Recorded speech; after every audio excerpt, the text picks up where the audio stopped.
हमारा जो माइंड है वो कंडीशनिंग से सीखता है, वो रिवॉर्ड से या कंसिक्वेंस से सीखता है।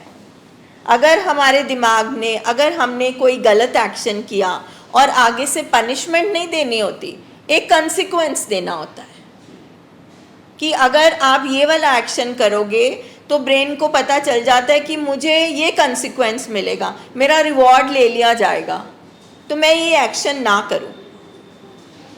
सो माइंड पनिशमेंट से नहीं सीखता। अगर कोई पॉजिटिव एक्शन होता है तो उसके लिए एप्रिसिएशन और रिवॉर्ड दिया जाता है, और अगर कुछ नेगेटिव होता है, वीक एक्शन होता है, तो उसको कोई कंसिक्वेंस दिया जाता है। मान लीजिए एक बच्चा है, उसने होमवर्क किया, ठीक है, और होमवर्क नहीं किया, उसने काम करना है अपने, मगर वो जिद करता है मैं नहीं पढ़ूंगा, और नेक्स्ट क्षण वो टीवी देखने बैठ गया, तो ये क्या हुआ? ये इनेबलिंग हुई। मदर ने उसको टीवी के लिए नहीं रोका और उसे बोला कि चलो कोई बात नहीं, तुम मत देखो, मत होमवर्क करो, ये इनेबलिंग हो गई। अब घर में जो पेशेंट है, ठीक है, वो अपने छोटे छोटे काम नहीं कर रहा, हम खाना उसको परोस परोस के दे रहे हैं, वो हमारे साथ मिसबिहेव कर रहा है मगर फिर भी हम लाड प्यार करते जा रहे हैं, दिस इज इनेबलिंग। यानी कि आप उसके जानवर दिमाग, जो उसका सिक ब्रेन है, जो उससे हरकतें करा रहा है, आप उसको एक्सेप्ट कर रहे हो, इट्स ओके। अगर माँ को धक्का दिया जा रहा है तो इट्स ओके, फिर भी वो माँ थोड़ी देर बाद उसको खाना खिला रही है, इनेबलिंग। Very simple thing. अगर एक वो बच्चे का एग्जाम्पल था कि आपने बच्चे का होमवर्क माँ ने कर दिया, ठीक है, ताकि उसको डांट ना पड़े या वो बिना होमवर्क के ना जाए, तो हमने उसको इस तरह से इनेबल किया कि उसको एहसास ही नहीं होगा। क्योंकि अगर वो होमवर्क नहीं करता, वो स्कूल जाता, उसे डांट पड़ती, तो शायद उसको एहसास होता। उससे क्या नुकसान होता? उसके ब्रेन को एक मैसेज जाता कि अगर आप नहीं करोगे तो डांट पड़ेगी। क्योंकि जब भी हमें पता चलता है सबसे पहले कि नशा करने लगा है, पहले तो हम डिनाइल में चले जाते हैं, हम मानते नहीं। अच्छा, मेरा बेटा कर सकता है, नो, मेरा बच्चा नहीं कर सकता, मेरा हस्बैंड नहीं कर सकता। उसके बाद में अल्टीमेटली तो सच्चाई खुलती खुलती है, तो फिर क्या होता है? गुस्सा आता है, ग्रीफ आता है, फिर हम बार्गेनिंग करते हैं, अच्छा इसको ना, चलो इसकी शादी कर देते हैं, चलो इसको काम खोल देते हैं, लाड प्यार से उसके लिए ओवरडू करते हैं चीज़ें, इनेबलिंग करते हैं हम, मगर फिर भी वो चीज़ बंद नहीं होती, क्योंकि वो डिजीज़ है, वो प्रोग्रेस कर रहा है। हम उसकी आदत सुधारने की कोशिश कर रहे हैं घर में कि इसको बुरी आदत है, अच्छा इसको काम खोल देंगे ना, इसका मन लग जाएगा तो शायद छोड़ देगा, अगर इसको गाड़ी ले देंगे ना तो शायद छोड़ देगा। तो वो इनेबल करते करते करते, हम इंसान हैं, एक दिन हम थक जाते हैं, क्योंकि बीमारी सामने बढ़ रही होती है और इश्यूज घर में और कॉम्प्लिकेशंस हो जाती है। तो जब हमारा सब्र का बांध टूटता है तो फिर हम प्रोवोकिंग पे आ जाते हैं, फिर हम उसको ब्लेम करते हैं, फिर हम उसको बोलते हैं तूने हमारी ज़िंदगी ख़राब कर दी, तू पैदा ही क्यों हुआ था, तूने बदनाम कर दिया, फिर हम प्रोवोक करते हैं। दोनों ही सूरतों में हम पेशेंट को पेन दे रहे हैं, और पेन ही हमारे पेशेंट को मैनेज करनी नहीं आती। दोनों ही सूरतों में हम उसको और अपाहिज बना रहे हैं, क्योंकि हमारा पेशेंट पागल या गंदा इंसान नहीं है, उसके अंदर भी एक कॉन्शियस बैठी है, उसकी आवाज़ भी है अंदर आती कि ये क्यों कर रहा है तो अपनी लाइफ के साथ ऐसा।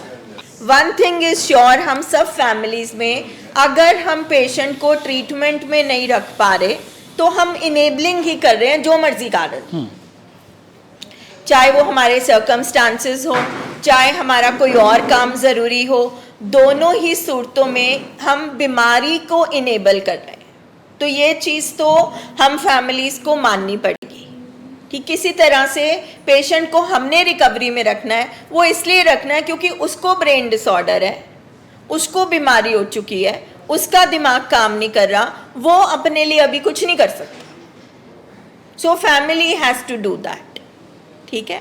उसके बाद हमें अगर हम मान लेते हैं तो हमें सबसे पहले उसके बाद ये करना है, हमने मानना है कि ये बीमारी है. We have to accept it is a disease. ये एक बीमारी है. और बीमारी कैसे ठीक होती है? ट्रीटमेंट से ठीक होती है. तो फिर हमें ट्रीटमेंट करना है, हमें अपना दिमाग नहीं लगाना. यहाँ पर बैठे बैठे भी हम इनेबलिंग कर रहे होते हैं, हम बीमारी को छोटा करके दिखा रहे होते हैं. जैसे ये मदर बोल रही है कि नहीं नहीं कमजोरी थी, तो आंसर वुड वेरी. ठीक है, क्योंकि तभी हम हर मीटिंग में ये चीज़ रिपीट करते हैं, ये बीमारी ख़त्म नहीं हो सकती, ये हमारे शरीर के साथ आई थी और ये डेथ तक रहेगी साथ अंदर. ये मेडिकल कंडीशन है, प्री डिस्पोज्ड है हमारी बॉडी कि जब भी उसके अंदर नशा जाएगा हमारे पेशेंट के दिमाग में केमिकल रिएक्शन होगा, इम्बैलेंस होगा और उसका दिमाग खराब होगा. अब वो नशा छोटा बड़ा नहीं हो सकता. वो ये नहीं हो सकता कि शराब नहीं पी अफीम खा ली, अफीम नहीं ली कूल लिप ले ली, सारी चीज़ें नशा ही है. So that is what we have to accept कि उसमें कोई सेकेंड ऑप्शन नहीं है. हमारे पेशेंट के लिए नशा नहीं बना, फुल स्टॉप. अब बॉडी ने बोला sorry I can not accept it any more. जैसे बॉडी ने बोला कि भाई मैं ये सी फूड तो बिल्कुल नहीं एक्सेप्ट करती, तुम एक बाइट भी लोगे तो तुम्हें एलर्जी हो जाएगी. सो हमें डिजीज के दायरे में समझना है कि हमारे पेशेंट की बॉडी अब रिफ्यूज कर चुकी है, नशा नहीं बचा सकती. We have to accept this. तो हमारे घर में एक ऐसा पेशेंट है जिसको ये बीमारी है.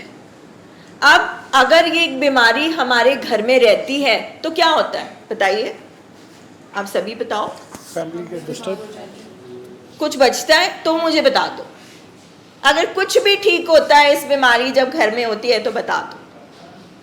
तभी इसको बायो साइको सोशल मॉडल के दायरे में ट्रीट किया जाता है कि शरीर भी खत्म हो जाएगा, नींद खाना पीना, उसकी सोचें बिहेवियर, उसके रिश्ते नाते सब कुछ, और सिर्फ उसका नहीं फैमिली का भी सब खत्म हो जाएगा. तो अब आप बताओ कि आपके पास ऑप्शन क्या है? There is only one option, treatment. Because या आप बीमारी में हो या आप रिकवरी में हो, थर्ड ऑप्शन है ही नहीं आपके पास. बहुत सारे माँ बाप बोलते हैं कि अच्छा हम तो थक गए, अब मरता है मरे, हमें क्या. करते हैं ऐसे माँ बाप. कई बार वाइफ्स छोड़ के चली जाती हैं. Then in that condition we can not do anything. But the thing is, एक इतनी रिसर्च के बाद एक प्रोग्राम बना है, एक तरीका बना है. रादर देन बीइंग ग्रेटफुल कि हम शुक्राना करें, शुक्रिया करें, हम इसको भी क्रिटिसाइज करते हैं. नहीं इतने दिन नहीं, नहीं इतनी दवाइयाँ नहीं. हमारी बहुत सारी फैमिलीज हैं 15-20 साल हो गए उनके पेशेंट को लड़ते हुए, वो रिकवरी में सिर्फ इसलिए नहीं जा रहे कि ये दवाई नहीं देनी. इमेजिन करें आप किसी भी हॉस्पिटल में इतने बड़े सर्जन को अगर कोई आके बोले नहीं ऑपरेशन आप ऐसे करो, मगर हमारी फैमिलीज कहती है नहीं ये दवाई नहीं देनी, और वो दवाई ही उसको बचा सकती है. अब वो कुछ ऐसे फैमिलीज हैं उनको ये समझ नहीं आ रही कि बीमारी का साइड इफेक्ट खतरनाक है कि दवाई का खतरनाक है. सो द थिंग इज कि ये चीज़ें बार बार हम दोहराते इसलिए हैं क्योंकि हम मानते ही नहीं है. हम 50 मीटिंग के बाद भी वही क्वेश्चन करते हैं, कब तक दवाई चलेगी, कितने दिन और आना पड़ेगा. जबकि फर्स्ट डे हम सुनते हैं प्राइमरी इलनेस है, इट हैज नो क्योर, इसका क्योर नहीं है, मगर इसका ट्रीटमेंट 100% है. तो फिर हमारा नेक्स्ट क्वेश्चन होता है कब तक. भाई जब जो मरते दम तक रहेगी अंदर, वो कब तक आप कराओगे ट्रीटमेंट बताओ. आपको फॉलोअप्स की जरूरत है ना.